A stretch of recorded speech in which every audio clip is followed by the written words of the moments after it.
On va maintenant aller voir une composante HTML qui est super intéressante et qui me permet de structurer une mise en page avec une grille, un peu comme on le ferait avec une mise en page imprimée. C'est super facile.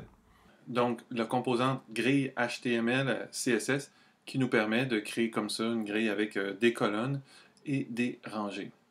On va partir avec notre document HTML, où est-ce qu'on est rendu. Donc, j'ai créé un article à l'intérieur duquel j'ai créé un titre de niveau 3 et je vais placer ma grille juste après cette en-tête de niveau 3, mais toujours dans mon article puisque ça s'y réfère. Alors, la première chose que je vais faire, c'est que je vais venir me créer une division ici et je vais lui donner une classe. Cette classe-là, je ne l'ai pas encore faite. Je vais l'appeler grille. Tiens, pour le moment, c'est une division comme les autres. Elle n'a rien de spécial, même si je l'ai appelée grille, mais c'est plutôt tantôt, lorsque je vais travailler mes CSS, que ça va venir changer. Donc, encore rien qui apparaît ici. J'ai une boîte vide. Mais dans cette boîte vide-là, je vais venir positionner mes différentes illustrations.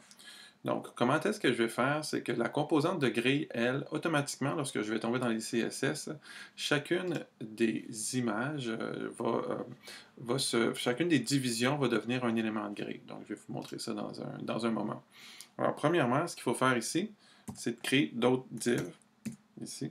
Donc, je vais faire un div, je ne vais pas lui donner de classe particulière pour le moment.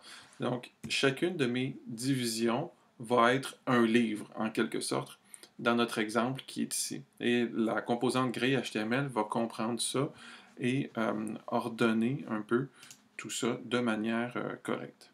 Bon, maintenant, je vais être encore plus sémantique, c'est-à-dire que je veux parler à mon browser puis lui dire ça, il s'agit vraiment d'une figure, donc d'un exemple de livre avec un titre qui s'y réfère, que ces deux éléments-là sont liés, que c'est une figure. Donc, pour faire ça, ce que je vais faire dans mon code, c'est que je vais utiliser, dans ma division, toujours, je vais utiliser la balise figure. La balise figure dit à mon navigateur qu'il y a une figure, donc qu'il y a une image, et à l'intérieur de cette image-là, il y a une caption, donc une fig caption qui s'y rapporte. Donc, allons-y, une chose à la fois. J'insère ma figure ici. Alors, je vais aller chercher mon image, SRC ici. Et je vais aller chercher dans mes images, tiens, je vais aller chercher mon premier livre. Donc, j'ai fait attention de bien classer ça. Ici, IMG, SRC, et j'ai mon livre qui est ici. Donc, ça, on comprend que c'est l'image dans la figure. Puis, après ça, je vais aller chercher Fig Caption. Ça, ce que ça va être, c'est que ça va être, si on veut,